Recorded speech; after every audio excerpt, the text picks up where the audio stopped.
How we're keeping, guys? It's David here from Doc Fitness, and with this video I just want to show you how I basically map out months in advance so I can get and stay lean, because ultimately my goal right now is to get bigger, stronger, more powerful for my sport, which is hurling, but also to keep that level of leanness there, because I do want to look better at the top off as well. So how do you do all that, and how do you do that so you can get the confidence up and attack it properly? Because what I see is a lot of people, they half-arse these things. They don't put a proper set plan in place, or at least know where they're going, and then when they come to a roadblock or a night out or a weekend away or whatever it is, they think everything goes tits up and they kind of get off that plan. So how do you phase things out so you can attack it properly and just get the most out of it, so you can actually continually make progress over the long run? So I'm going to bring it through just quickly in the whiteboard how I do that, and hopefully you'll get something from it.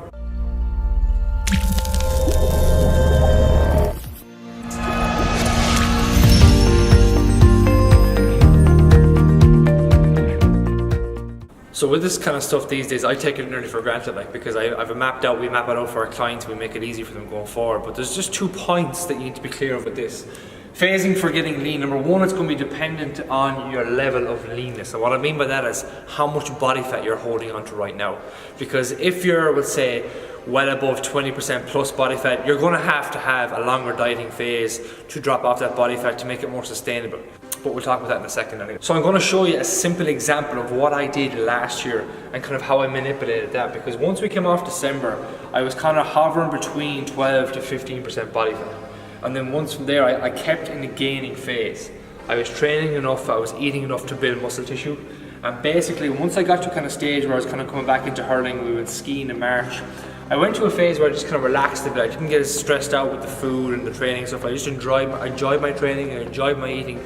And I kind of went into a phase of just maintaining what I had. And from that then, I wanted to get down a bit because I don't like pushing up towards 15% body fat. I don't feel my best at that level as well. So what I did was I went on, I think it was a 4-week mini cut during that phase. All I was trying to do there was to go in a calorie deficit to drop body fat fast. And the idea is you're expanding a lot of energy during those phases, or you're eating a lot less, but it's only a short little stint. It's 4 weeks. Now during those 4 weeks, I didn't set myself up to be going out here and there, having a stag to go to whatever. I planned it out properly in advance, so I would have very, very little stuff coming up. And if I did have a night out coming up, I could plan ahead for it because I knew what I was doing. Not just kind of saying yourself in the back of my mind, well, I want to get toned up, I want to get stronger, I want to get bigger, and then not planning for it in advance, because if you don't plan for it, you're not going to get there. It's as simple as that, or you're going to make it 10 times harder for yourself. So I went into a mini cut phase, and then I wanted to pack on a bit more size, and we were hurling over the time as well, so I wanted my performance to be up. So what I did do then is I went back into a gaining phase. And you need to bear in mind I was hurling training 3 times a week, and I was in the gym 3 to 4 times a week on top of that as well. So I was eating a lot of food to gain, which is fucking hard when you're expending that much energy. But then I knew I was going on a holiday. I think it was June or July, whatever it was, but just to show you the example of it. And I wanted to get a lot leaner for that holiday, so I gave myself 6 weeks. And from previous experience, I knew I can get to that level of body fat in 6 weeks. So what I did was, again, I went on another mini cutting phase.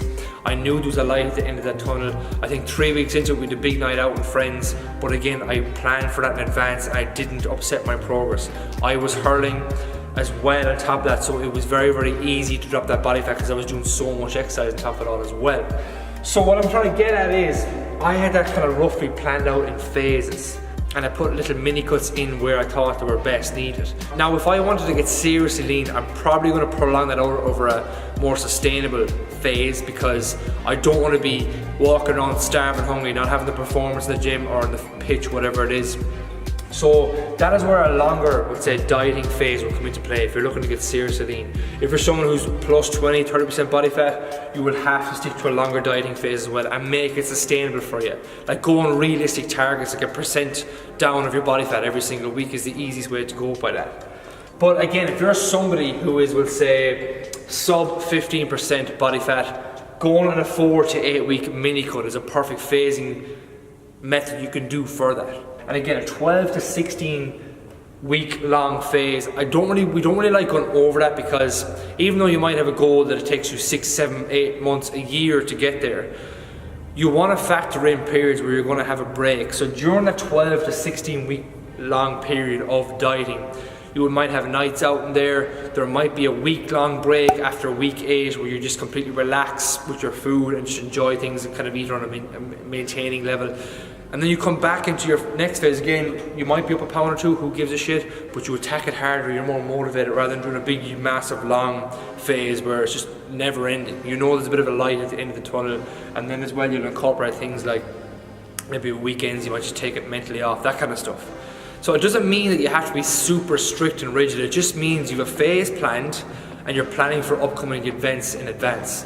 If you're going for a mini cut phase, attack it hard and get in, get it done and get out, and you'll be happier going from that. Like, as you can see here, when I went on that 4-week mini cut, I was strict with it. Like, I wasn't depriving myself of it, I was just that it was tough going, it was strict. But I knew I was coming back into a gaining phase again and my food was coming back up again, so it was fine. If you're somebody who needs to go on a longer dieting phase to shift a lot of body fat, again, have a light at the end of the tunnel. Set yourself a time frame, anywhere from 8 to 12 weeks. You might have a week-long break in there. It could be 12 to 16 weeks. Again, I wouldn't go beyond the 12 to 16 week mark without taking a mental 7 to 10 day break from all that. But again, look, it's just a way you can start looking at, right, where's your body composition levels right now and where do you want to take it? And once you look at that, at least you know, right, I'm ready to do this, I can do this properly. Maybe you probably might need to get onto a coach to get it done right and to know the proper tools, methods and principles you need to do to get there. But again, if you start looking at this, you'll stop prick-arsing around with kind of half-arsing things here, half-arsing things there, and not getting the results that you want. If you're doing something, set your mind to it and do it right, and hopefully this will give you a bit of direction with that.